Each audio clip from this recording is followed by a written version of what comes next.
Hello, hello, welcome. We are live. It is Slam Jam time, guys. So first things first. Well, we're going to be discussing.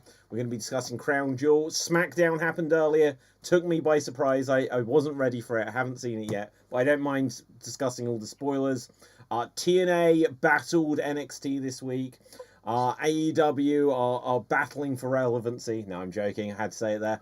And we're going to discuss all of this and so much more after the intro. We're locked in a cage, it's the Slam Jam Show. We're dynamite, you better feel it.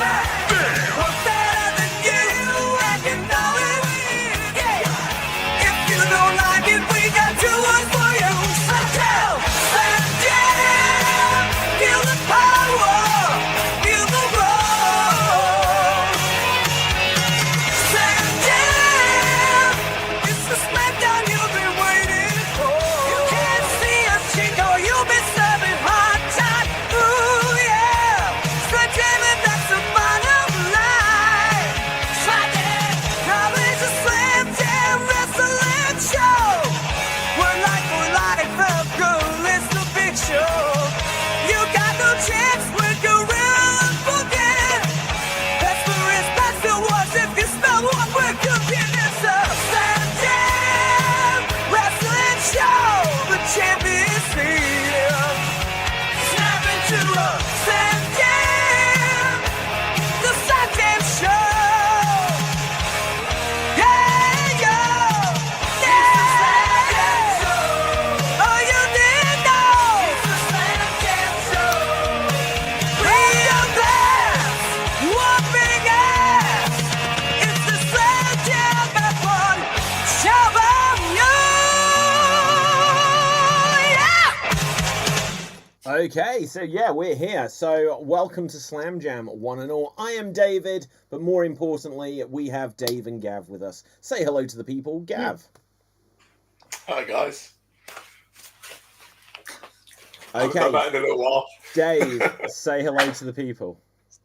Hello, everyone. I'm not going to do an impression of Chris Jericho's catchphrases and then do a Hulk Hogan thing, because I am a decent person. What was Jericho's catchphrase? Hi, guys. Oh, okay. Oh, come on. Yeah, okay. That's like one that people probably say it. That is probably the most quoted pro wrestling catchphrase unintentionally of all time, then. Probably. Yeah. I don't know about you guys, though, that I've had a bit of a stressful week, but my fears were allayed yesterday, and I'm going to get a bit emotional about this one, because I'm just so glad that WWE were able to keep Santos Escobar to a contract. I was so relieved. Yeah. Where would they be without that guy? Game changer. Absolutely. I'll be honest, I cannot remember a single one of his matches. Like, I know I've seen them. I know that he could do some stuff that was like good, but I was not at all invested in this character. All I remember is him whistling on the ring apron. That's about it.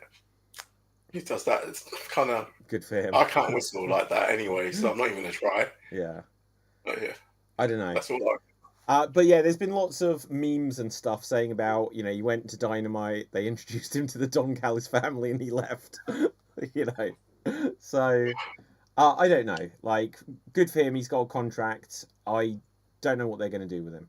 Like, unless they are going to bung him into AAA, then what's his potential in WWE? I read yesterday that today rather that was his original booking was going to be him and the Garzas as like the AAA like champions. He was going to get the Dominic push as the mega champion. Wow. But things obviously just changed up, and they went with Dominic, which was the right decision. 100%. So that was allegedly what they were originally going to do with him. But apparently they've got a whole new creative plan for him. I'm sure he'll be answering Sami Zayn's open challenge at some point, and that's the big push for him. Yeah. Like, I did read something saying that he wanted to discuss creative, and that was fair enough. It's important, Yeah. I tell you what, I always find it a bit annoying when you see like these Kevin Nash quotes where it's like, "I'm just there for the paycheck, so I'll lay down for anyone as long as the money's right." It's like, but you were Oz. Like, you know, if you didn't politic and do the whole click thing, you would have been Oz and at best a bodyguard forever. You know, you do have to think about your push. Well, I can't say anything because I put a lot of guys over. I don't even think I've actually won a match, but hey. Oh man! Right, I tell you what. Okay? So who is probably, because one of the things I keep seeing clips this week. I don't know how recent the interview is Dolph Ziggler saying about when he was had to lose to Goldberg and he asked to get out of his contract, and the way he got out of his contract was like, you're paying me WrestleMania main event money to be to job like an like a local guy. And Vince was like, "Oh, I'll think about it," and then did let him go, right? Yeah. Who has probably had like the most? Dolph Ziggler comes to my mind as someone who's just absolutely loses the most, jobs the most, yet is clearly above that in terms of talent, connection with the fans, and everything. It's probably Miz. Miz too, yeah, that's a good point. Like Miz, it's crazy. He's a 2-time world champion now. Yeah. He lays down so quickly in matches. Because I was going to say, like, that's the thing, because you do get a lot of guys that are really giving.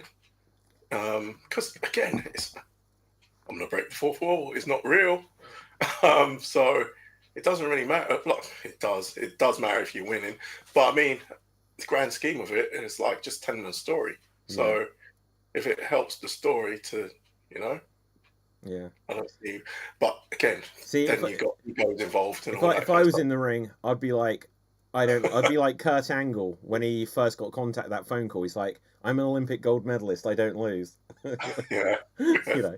And then actually, look at Angle lost quite a lot. Like he had an undefeated streak for a while, but he lost loads, and he was put over as someone that was.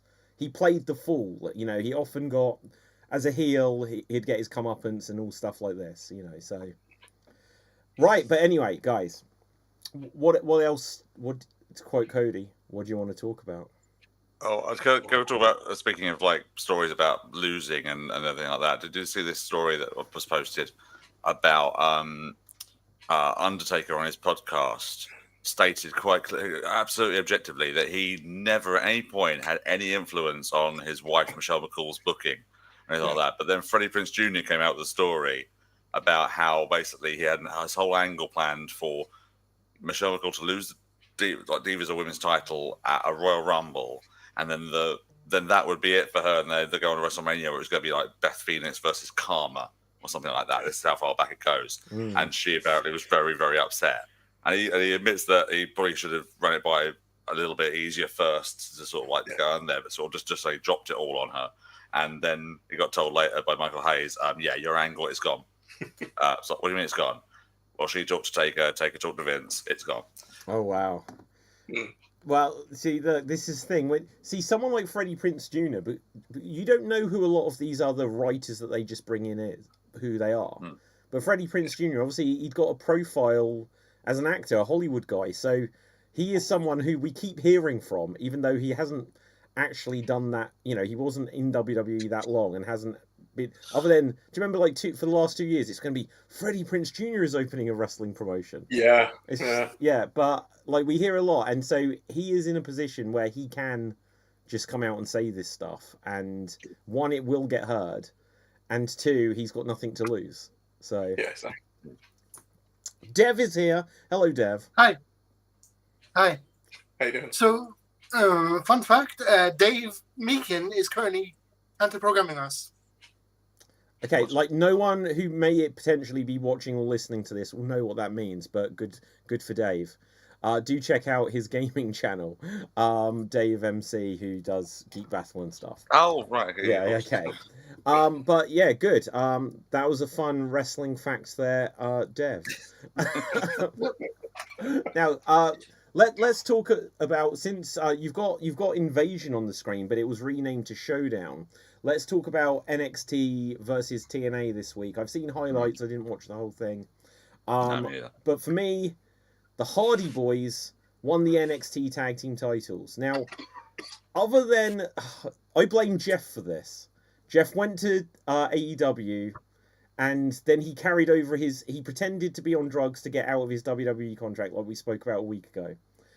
And then he actually lived it in AEW. So even when they eventually brought him back, they never gave them the tag team titles.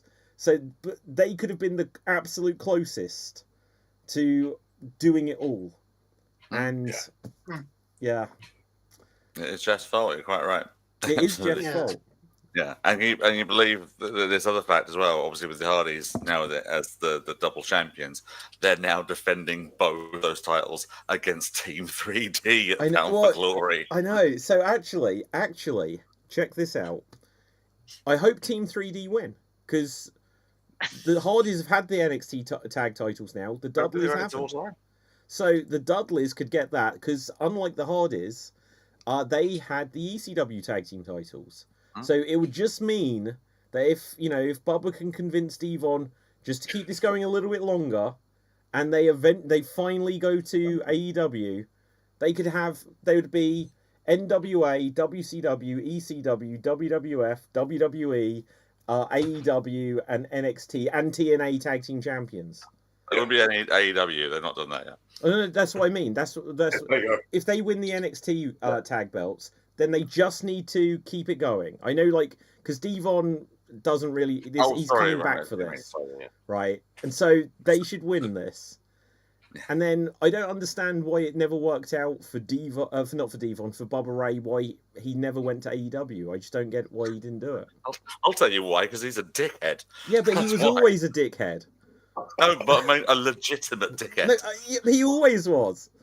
You watch some of the stuff and some of the shoot interview kind of stuff about his time in ECW. Devon was the one that people could communicate with.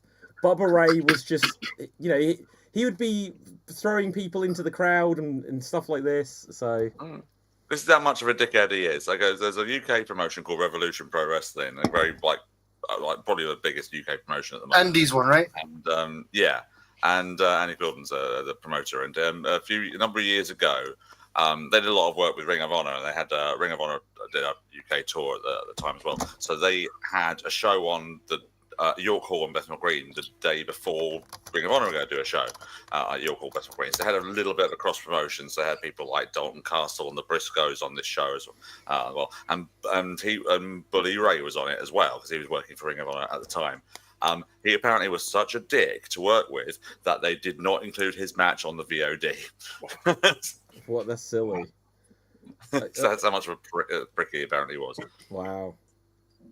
I mean, do you know what? I'll say fair play to them, but that later on that match will be something that they can be like, we have a lost match from history. That.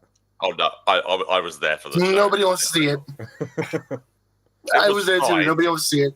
It was fine. It was nothing special. It was Bully Ray doing this. I'm at a house show. I'm going to do the friendly stuff. Everyone wants. Was he against Shaw Samuels? Yeah, against Shaw Samuels, who at the time was in a feud with another guy on their roster, and was the face of it. But he had to play the heel because Bubba was like, "No, I'm the face here." Yeah.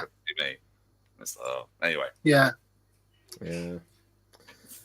Okay, so good. Now, so let's come back to NXT versus TNA. Dave, you're 100% right on the money with the guest referee situation. I was, wasn't I? Yeah, 100% right. So it makes me suspicious that they'd actually announced it now.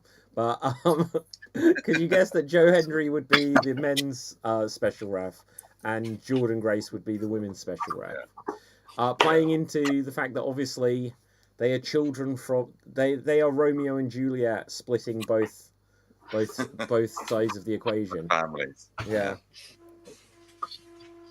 As I didn't see the show, but there was a few interesting choices. Obviously, say with the Hardys, I think it's the highlight definitely with in terms of the booking of it. And I didn't see the entire show, but it was like it was a similar result, really, wasn't it? It was like two from one side on the women's. The NXT won the women's one with two of them, and TNA won the men's one with two of them. It was a strange booking choice, that one. Dev. I watched the show and it was good. Like the Ethan Page and Ali match was like amazing to me, but the ending was weird as hell because Ali's leg got caught in some cables, and that's what he was trying to do, a top rope thing. His leg was caught in some cables when they did the table spot beforehand. So that's how Ethan Page won the match. Yeah. And that part was like really like elongated, where he was trying to like get the cable off his leg, and Ethan woke up and like tried to like hit him and stuff. It's like that part was convoluted. But apart from that, the match itself was good. And with the NXT tag team, the Survivor Series matches, yeah, they tried to tell too many stories in one match, where you had the rivalries, the infighting, the who's the actual leader, including like they had a Jakar Jackson storyline like coming back, and Kiana James being a part of TNA, even though she was in NXT, and Trick Williams abandoning Ricky Starks, and Ricky Starks somehow beating 4 of them, like 2 of the 4 by himself. I'm not sure how he even did that. Oh, that's Like, the bad. whole Survivor Series trope, though, isn't it? You had someone was on their own and like would come from behind, but just lose at the end. I didn't necessarily mind that so much because they were sort of, especially the one against Leon Slater, was kind of like an out of nowhere sort of quick advantage, wasn't it? So and he's the NXT champion. It shouldn't be like they shouldn't have been. Yeah. They shouldn't lose in a clean sweep. None of the teams should have lost in a clean sweep. So it was I just found it quite interesting that it was the same result essentially on each side. Yeah. Yeah. Like thinking back to it though, having Obafemi in the Ricky Starks spot would have been better and more believable. Yeah. Than Ricky Starks coming back. But Obafemi being in the place of Ricky Starks, the exact same situation, would have been better for the storyline. Well, it would have been more believable as well. Yeah. Like I said this last week, I'm not sold on Ricky Starks as a world champion, right? Like when he was in AEW and there was the whole thing with Punk, literally when Punk left, and it was obviously going to be, is he going to get the real world championship? I was just like, Ricky Starks isn't there yet, like at all, and he still isn't in NXT. I think there's some stuff on his presentation that really needs working on, and just like in ring he's great and he's entertaining, but I'm not convinced he's a world champion. If he was at WrestleMania next year and it's like he's won an Intercontinental title, I'll be like, okay, he's coming up, but yeah, they're jumping the gun with him, and just because it's the NXT title. This is why they have an NXT North American title and stuff like this. They have mid-card titles. But... Yeah. I actually liked his run in AEW. And I was actually hoping that he was going to actually beat Punk just to give him a bit of a run and give him that experience. I don't know. I agree with what you're saying as well. He does need a lot more work. I haven't seen his NXT stuff, but... I was actually thinking, wouldn't mind seeing something different with maybe Punk chasing him for the title as well. But yeah. Well, all I'd say on the Punk front there is that to me that's an example of just sharing the ring with Punk was enough elevation for him at that time. If he'd taken the real world championship off of Punk, that would have really killed that whole storyline to me, because that whole thing was a mess anyway. It was like, well, is this an actual belt? What does this mean? And then different people are now defending it. You know. Oh wow. Oh no, it's not still going now. Right. Oh, no, but that would have been the dilemma. Like if Starks had won it, then then he wins it back. In the annals of history, it is just that Punk had a prop belt, claimed he was the champion when he wasn't, and in that sense, it's like when Ric Flair brought in the NWA title to WWF. Right. If it had been changing hands back and forwards, it would have made it like the WCW International World Heavyweight title, where Rick Rude and Sting and Vader or whoever else, I can't remember if Vader won it actually, were world champion, and it's a world championship where people say, oh, but Rick Rude wasn't world champion ever, even though he had the big gold belt. Yeah. And this would have been the same deal. So, So yeah, so the only way I think that storyline could have gone was Punk versus MJF, I guess at the time, to unify. Right. You know, it should have just been the exact same type storyline as Punk coming back against Cena, and they both got a claim to be world champion. Yeah. But anyway, go on, Dev. Another thing that confused me was, instead of having it on the show, which would have made more sense, they booked Jensen versus Zack Ryder for next week. Yes. For I saw NXT. about this. Yeah. But one, so that But really isn't he confused me. he's It's Matt still going on. Cardona even in NXT now, isn't he? Yeah. So Which you is got just Mike Cardona next week. Yeah. Even though this, I don't know why. I don't know why they didn't have on this show. It was perfect. Timing maybe. This- It's just timing because this wasn't a pay per view. Yeah. It was. You can't have everything on. Yeah, exactly. It wasn't a was pay just a per view. You weekly can't have show. everything on. Oh yeah. Yeah. Like. But one Go ahead, Dev. one thing I did like about this pay-per-view was every ex-WWE guy in TNA came. The beginning of their entrance was their old WWE theme, and transitioned into the TNA theme. Do you know Oh, what? that's cool. Because I've only seen the highlights. I didn't see that. That is cool. Oh my god! So with Zack Ryder, they should definitely do that. Yeah, You know, because I can't. 'cause he did it I'd with recognise Ali and his- NeoCortex. Yeah, I would But- recognise his Matt Cardona theme, but yeah, Like, woo yeah, woo it's a good- woo. Yeah, it goes into all radio, into always ready. Yeah. Oh yeah. Yeah. That's it. Right. Very good. Yeah. So but we did get the it wasn't necessarily a stabbing your team in the back to defect to the other side, but Trick walked out. He did the old Sid walking out on Hogan spot from years ago, where he just left. Yeah, So- technically, it didn't get eliminated. So technically, that match is actually still going. What is the rule on that? So okay, so is there actually an official? What is this situation here? In an elimination match, someone's never tagged in, but they just leave. Is that a way? Could they actually? Like, they'll never do. This might be the best we ever get of Survivor Series again. That it becomes an NXT thing. But imagine someone gaming the system, where it's like, you just leave immediately, and technically we can never lose. Curtis Axel. Yeah, for Royal Rumble. Yeah. Because they were He's eliminated. still in it, isn't he? Yeah.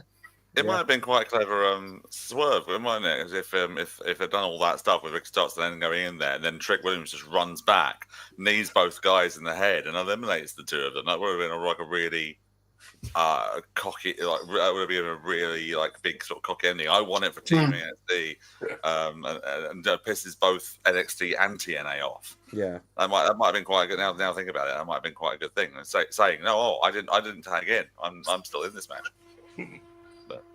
But there we go. Didn't that happen with Undertaker's debut at Survivor Series 1990?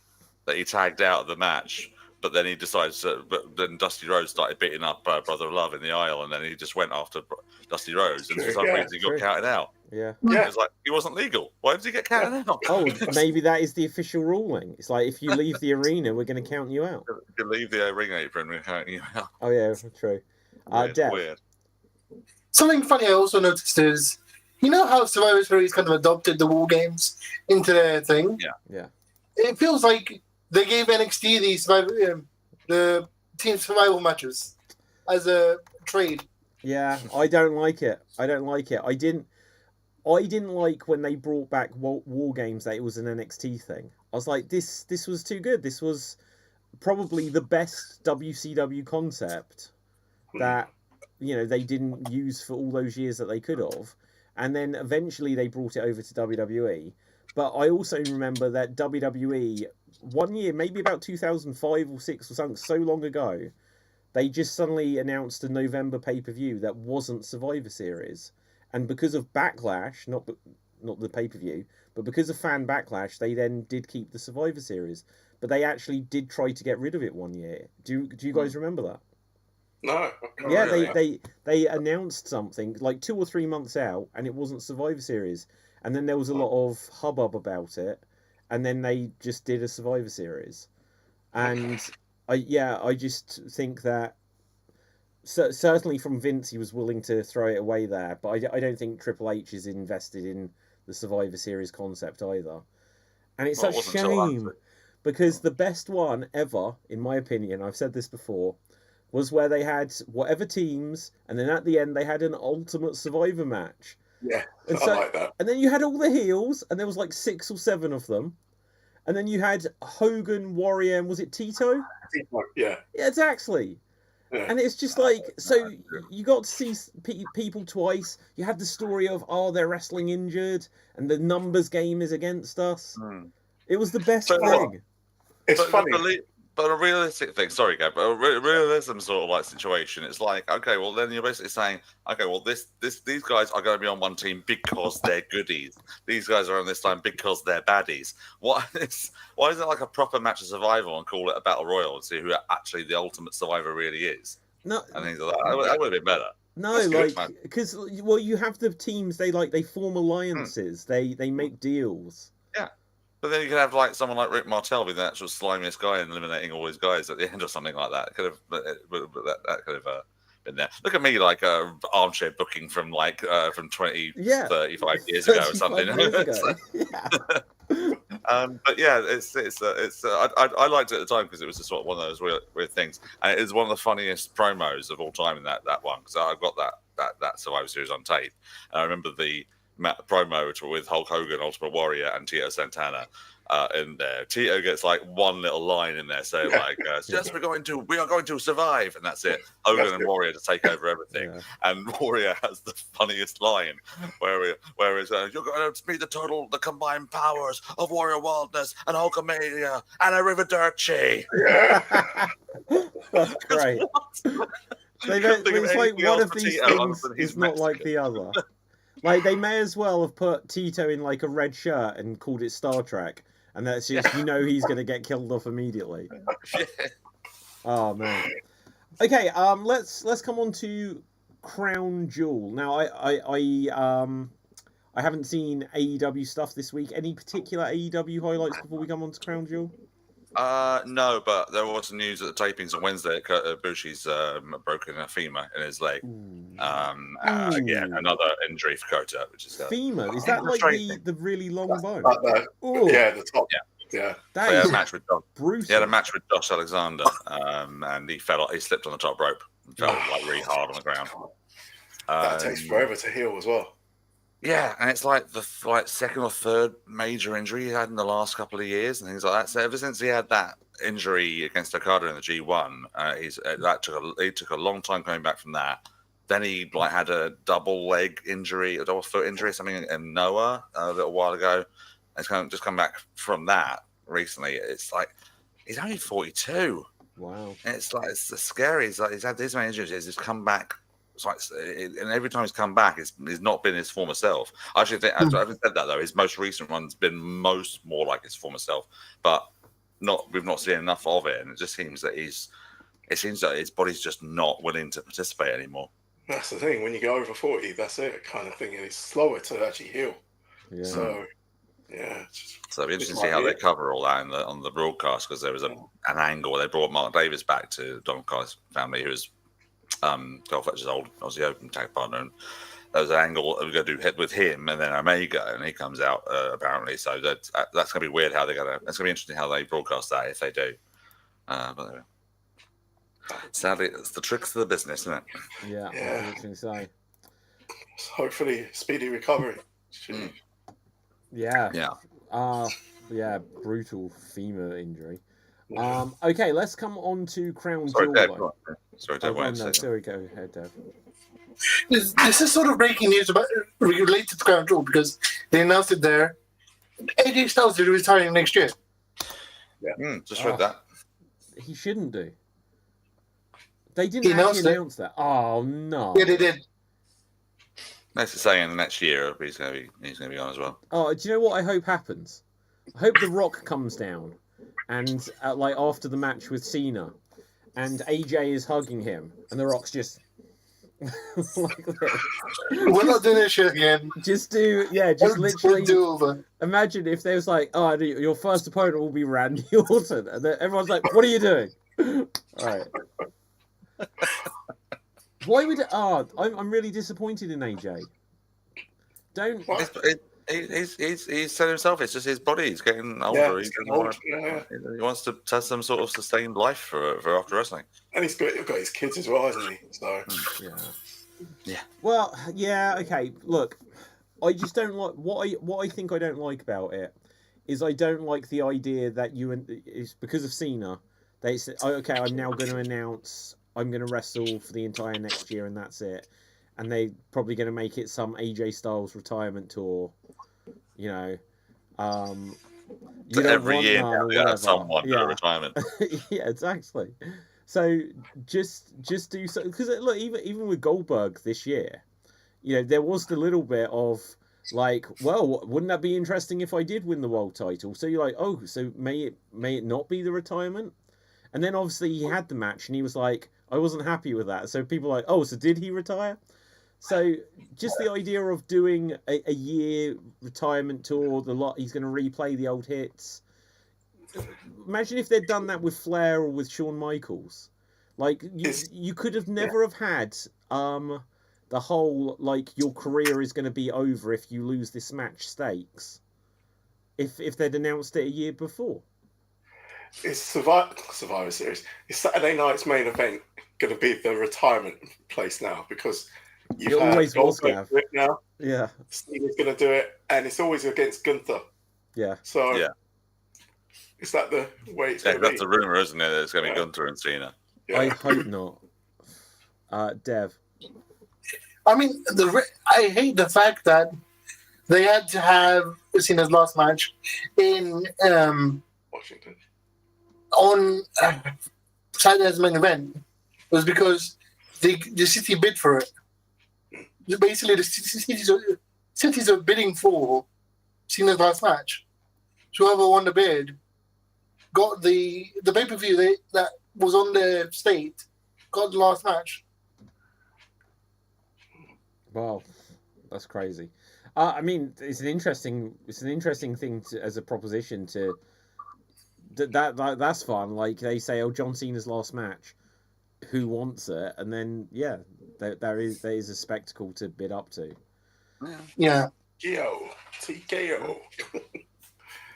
Right though. So Crown Jewel. Let's deal with what we've got here. All right, let's have a quick check in the comments. So, Ghostface says, "Oh, the men's war game match apparently is planned to be Punk Reigns, Fatu, Jay, and Jimmy all night versus Rollins, Breaker, Reed, Lesnar, and Theory. Theory, come off it." No, didn't that came up as one of those Facebook things? You know, we were talking about the Facebook posts the other week. Yeah, someone was saying, "Oh, it's going to be Austin Theory," and it's like, why on earth would it be Austin Theory? Yeah, I don't think it should be. Yeah, I don't think it should be. He's Samoan. Okay. And then Maria in the comments says Cena's last match at Saturday night's main event is very lame. I agree. I always need to remember to check the comments more often than I do. But Crown Jewel, let's have a look. An audience, if you haven't smashed the subscribe button, please do so. Every little helps. But okay, so Crown Jewel. We have Roman Reigns versus Bronson Reed in an Australian street fight. So the match that Heyman stated that Bronson Reed made famous. No idea where that one came from. Yeah. But like the funny thing with this is Roman won the last match, didn't he? This is Australia. I think Roman's still winning. Yes. I think Roman's winning. If they did it in the UK to us with Drew, I think Roman's still winning. Yeah. Dev. I don't know. And this is making me laugh on a personal note because I just realised they're filming the Street Fighter movie in Australia. So Roman Reigns is in a Street Fight match while he's filming Street Fighter in Australia. Cool. That is cool. Good. So he's going to win, obviously. Okay. With a fucking Raging Demon or something. I don't know. I think they've as I said, they beat him at Clash of Paris. They've done this whole thing with Reed. I think it's a street fight, so you know the Usos are going to be involved. You know that Bron Breaker's going to be involved. What are the chances that Brock Lesnar gets involved? Yeah, true. Ends up doing that. I don't think he will. They're not. Brock isn't going to fly out to Australia for an appearance, not a match. Yeah, it's possible. Well, no, it's Australia. It may be Crown Jewel, but it's not Saudi. So Australia aren't paying that amount. It's not a match. He just has to go out there to drop him with an F5. He's got his private jet.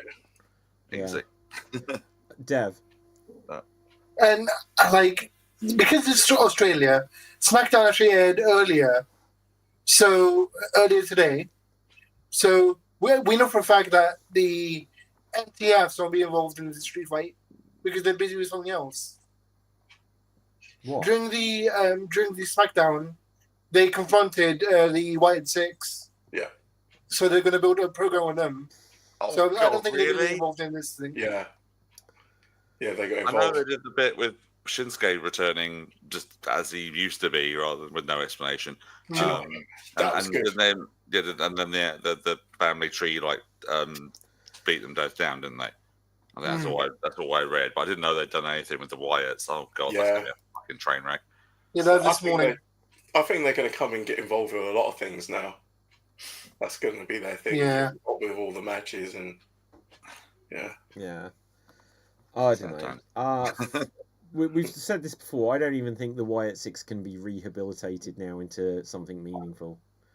It's just a tag team with a manager, like a woman that doesn't have any matches in her own right, and then a nostalgia heavy on the outside who doesn't have matches either.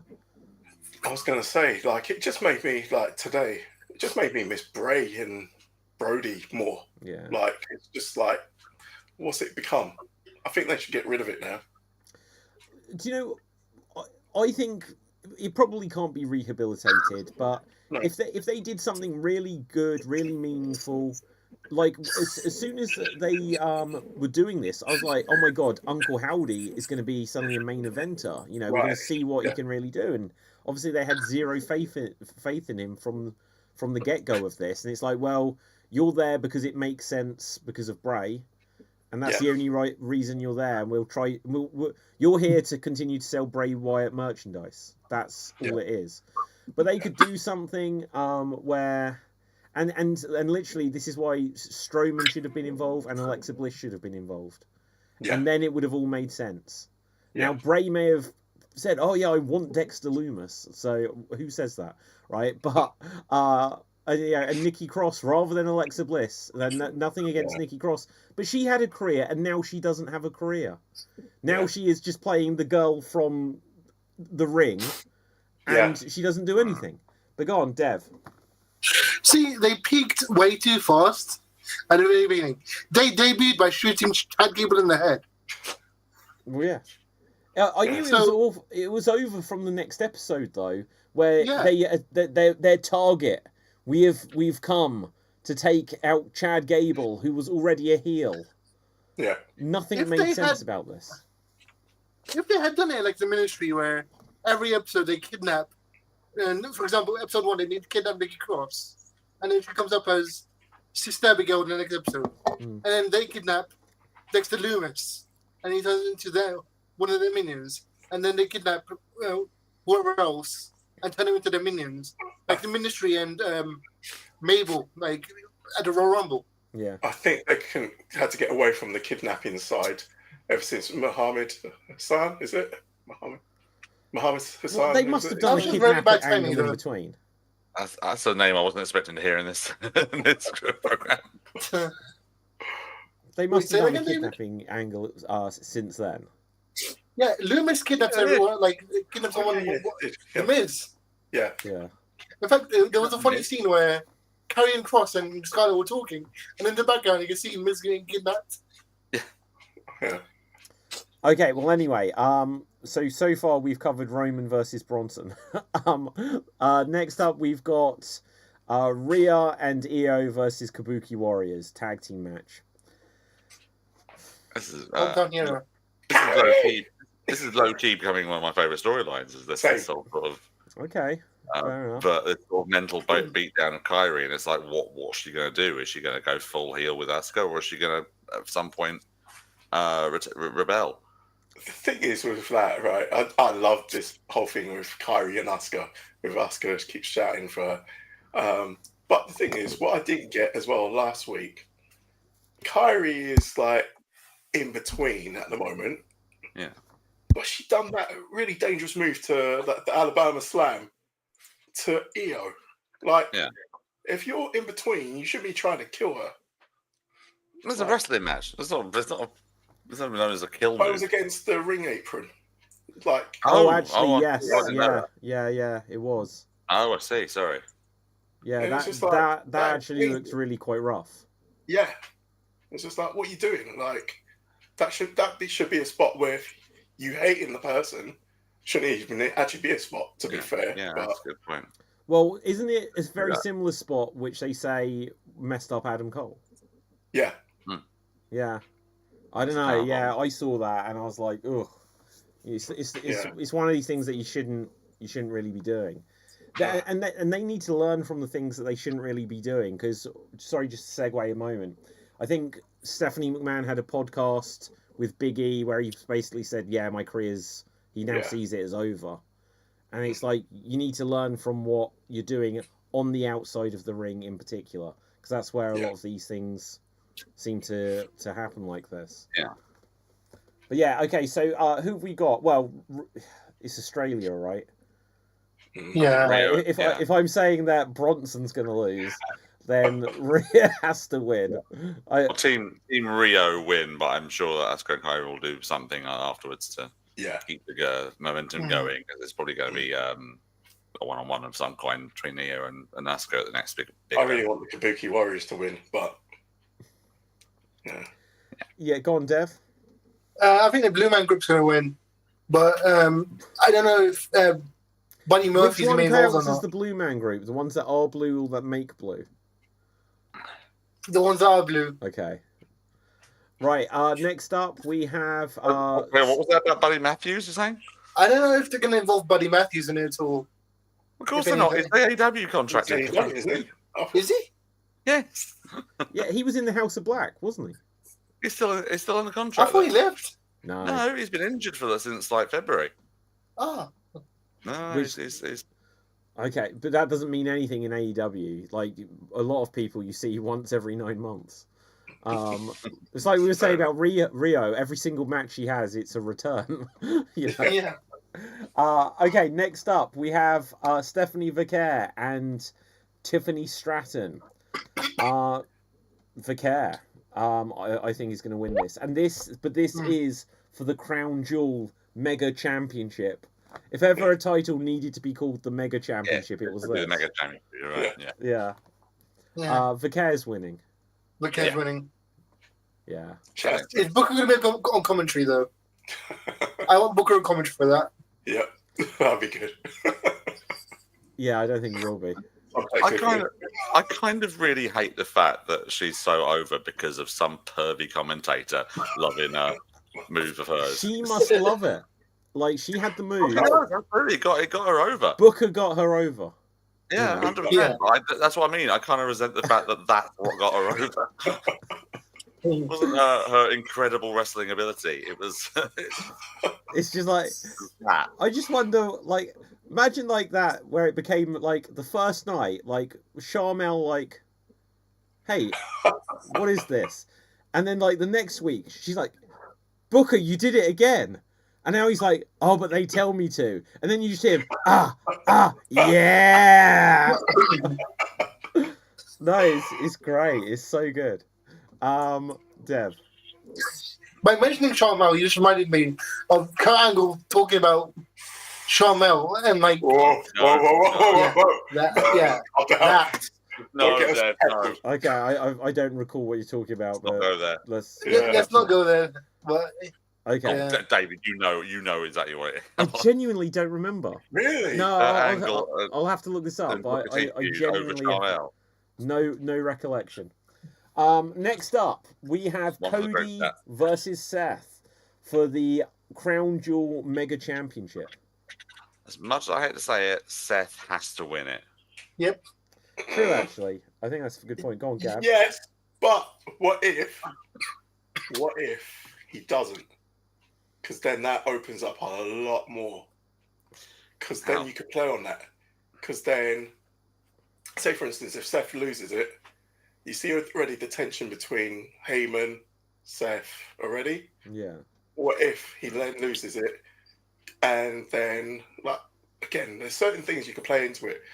He loses it, they have loose confidence in him, and it starts tearing a ripping between them. The only thing is like, especially with Brock being back, then it's Right. then you have Brock replace Seth is in his role in that group. Exactly. Which, to be honest, Heyman, Bronson Reed, whatever. Bron Breakker is a natural Paul Heyman guy. Everything about him screams Paul Heyman guy. Yeah. Nothing about Seth does. No. Nothing at all. Doesn't work. It doesn't work at all. But the only thing is, I still feel like that belt, the World Heavyweight Championship, feels like the B title. It feels like they need to give it, because if Cody wins it a second year in a row, I also think there's a chance where people will be like, oh, Cody again. That's what I'm saying. Yeah. This will actually lead into it, and it will open up more, because then Cody, everyone's going to get sick and tired of it. He can actually start turning heel a little bit. Yeah. Maybe. There's seeds already there for it. Like, apparently he never wants to, but Dev. I will never turn.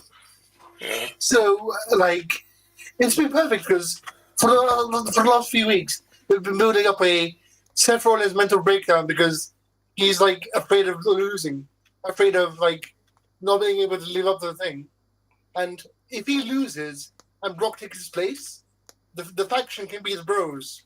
They can all be bros together. Brock, yeah, that'd be even. Look, Dave, Dev, Gav, David, right? We've all put up those V's, guys, right? Okay, but in the same sense, that would be the bros.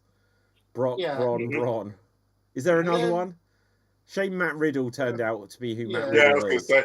Otherwise, that would have just naturally fitted. And with Cody winning again, it could lead to a redo of the Homelander storyline, where he thinks he's a good guy, but he's actually the bad guy. Yeah. Yeah. Okay, so yeah, I'm going to say Seth has to win that.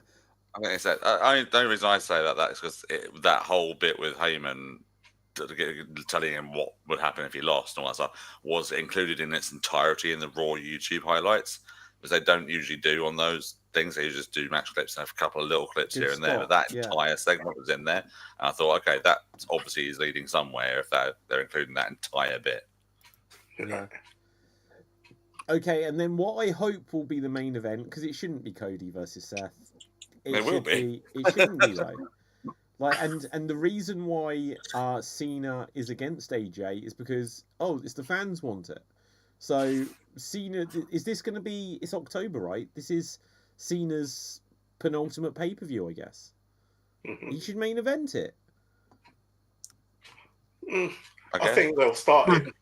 Okay, right. I'm just going to say now. Well, actually, I was going to say AJ's going to win, but since he's leaving us next year as well, chickening out, then I'm going to say Cena's going to win this. Yeah, it's like a true wrestling fan, David. It's like, he's leaving us. Like, I want him to live a healthy life. Like, I feel betrayed by AJ. Like, how can he do this? Like, you don't get old. Yeah, like he can't get old. He still feels like the new guy. You know what I just mean? want him to do the spinal tap again. Sorry? Just have him do the spinal. I really want him to do the spinal tap during the Cena match. But didn't he say that he can't do it anymore? He's lost it. Yeah. No, there's a lot of stuff. I just want you to do like an AJ style tribute page or something, David. Like get him in. Like, stay with us, please. I've got an entire community of wrestling fans that all happen to be called Dave, and AJ can reply, the Dave community. That's very good. That's very good. Yeah. So anyway, I think Cena's going to probably win, but he has to after that Brock loss. Yeah. Definitely, doesn't he? Yeah. I think it's you know, it says something about the booking of this anyway, considering that this was a match that was just made just after that Brock match, just because Cena basically went, right, I want to face AJ. I'm going to make it happen on socials. Yeah. Do we believe that though? I That's a don't good know. No. Maybe, Actually, maybe not. Like, I do wonder if there is an aspect. Look, Goldberg had his last match, and then he was like, they cut off my speech. I feel a bit pissed off about it. And then Cena might be sat there thinking, Triple H made me a heel. Everything's gone to shit. And now I'm jobbing to Lesnar coming back. I lost the world title. This is one of the this is why you don't announce a retirement tour. It has just been a massive disappointment. I want to go back on that. I think Cena was meant to win, but he said no, Lesnar to win, apparently. Oh yeah, but this is what we said at the time, because he's putting over that bright young new talent, Brock Lesnar. Yeah. You know. But yeah, it's crazy. Oh my god! So AJ Styles retires next year. Brock Lesnar's retirement tour will be the year after that. Or Randy. Well, then I was going to say Randy Orton surely next after that. Punk. I think Punk's going to Terry Funk it now. Like, I think he's back. He's just never going to leave. Punk will eventually be thrown out by HR department in NXT's women's locker room. That's what's eventually going to happen. But God, Dev. I was gonna say it's weird how they're doing the Australia show because they put a pay-per-view quality match in the main event of SmackDown. I feel that the main event of SmackDown should have been on the pay-per-view itself. What was it? I didn't see SmackDown. It was Aleister Black versus I forgot his name. Priest. Damien Priest. Like in the street fight. Okay. Did you guys see how it ended? No, what yeah, is it? it. What happened? Oh, right, Selena Vega got involved. And obviously you know that they're married. So, yeah she came out distracted. Priest. Oh. Gav, you missed out a very important part. Well, yeah, go on. Aleister Black threw a fireball at Priest. Oh, do you know so what? Now, this is such a weird coincidental thing. As you said hang on. I know exactly what you're going to say. No, I was going to say, literally, it came up on Twitter as I was looking for the clip. I was just looking to see what happened. I saw it in real time. It was like Dev was commentating it, so yeah. Is it the Temu? I can't even speak tonight. Temu version of Cross and what's her name? Scarlett. Well, possibly. Yeah. Okay. So good for Aleister Black having a main event match. I was never impressed with Aleister Black anywhere. So, and I think they like Damien Priest, leader of the Judgment Day. That was really.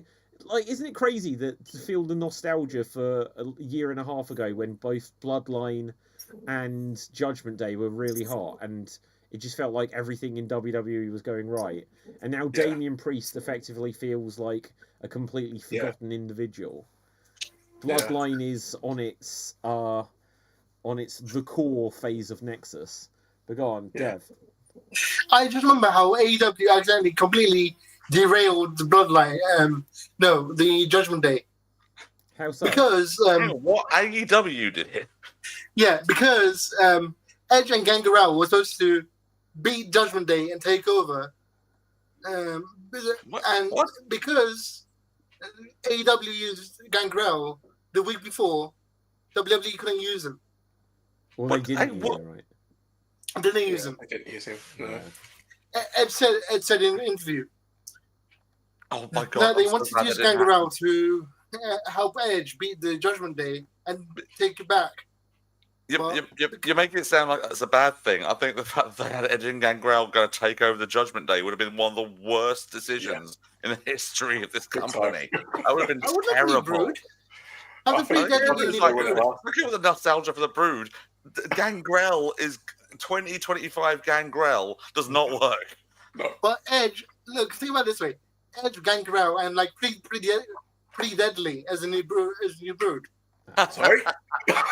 Deadly. Deadly new brood. Isn't it a shame that look, I don't want to. I'm not trying to just be ultra negative on Gangrel here, but isn't it a shame that he just wasn't better in the ring? Because the look, the entrance, the music, it was music so was good. brilliant. I would argue he was good in ring. He had some innovative stuff in there. He did an innovative version of his elbow drop, the Impaler DDT. Yeah. He had a moveset. He was one of the fun ones to play on No Mercy. He was like he had some unique moves on there. Let me. No, you might be about to say the same thing. Go on. What derailed him was the fact he couldn't fucking speak. Oh. That's what He derailed didn't him. need to speak. He was a vampire, right?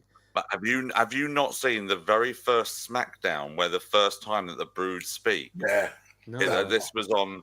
I'll shout out Attitude Era podcast, who did a great segment on this on their podcast when they reviewed this show about the fact that this is the first time they ever speak, and Gangrel just fluffs his lines so much. It's build up to the thing, and Michael Hayes is interviewing him, and he's about to speak for the first time, and suddenly goes, "Yes, the Brood was not allowed to speak by the Undertaker, but now we're free to do what we want. And we will do all this." It was just so monotone, and he kept forgetting his words. And his tongue got caught up in his fangs. And it was just so weird. And even Edge and Christian couldn't save it. Do you remember when Edge did the feud with Seth Rollins, and he was like back to being Brood Edge, and he did that thing about saying, "Beware, take care, because the freaks come out at night." That was the line he did in that thing, and apparently, allegedly, that might have been improvised to save the segment a little bit because Gangrel just lost his. Okay, so who said that? Who saved it? Edge. Okay. Edge did that. That's Okay, and that was a callback to that. So like, this is my point. So there you had Edge. He's the leader of. Sorry, not Edge. There you have Gangrel, and he's the leader of Edge and Christian. It's like, well, the leader is the least talented one in the ring. Well, we'll put him with a new team. It's Matt and Jeff Hardy. Well, sorry, Gangrel. It's like, this is why if he could have been. Imagine if he was on par with any of the people that he was teamed up with there.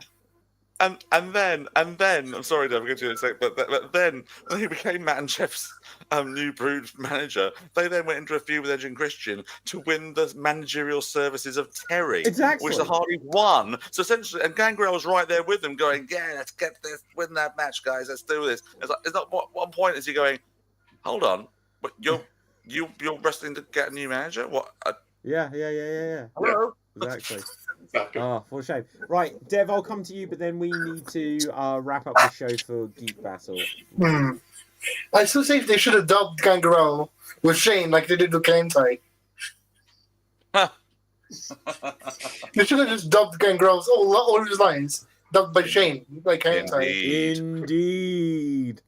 Right, amazing. Right, I on didn't that know that note, was Shane until about a year ago. Same. You didn't know it was Shane? Yeah, I didn't know it was Shane until about a year ago. Same. Right, now let's find out where we can find everyone on social media, starting with Dave. Oh, hello. Dagirino on X and David Jervis Green elsewhere. Improv stuff, LAPD Improv. Okay, Gav. I usually say don't follow me, but I have some stuff in the pipe where you guys know already. Oh, we've got to do this live on the show at some point. We need to get this on here. Live commentary. Yeah. No, it's exciting stuff. But are you keeping it on the down low from the At the moment, yeah. Okay. Until I get stuff sorted. Okay, Dev. You want me on TikTok and Twitch under the name FPODAT. Okay. And my name is David Pstansky. Find me on Facebook, Instagram, X, etc. at David Pstansky. Follow everything Slam Jam wrestling show related on YouTube, Twitch, wherever else it is, Facebook. And with that, until next time, stay safe, always stay extreme, keep slamming and jamming, and enjoy Crown Jewel. And subscribe. Boom, and we're off the air.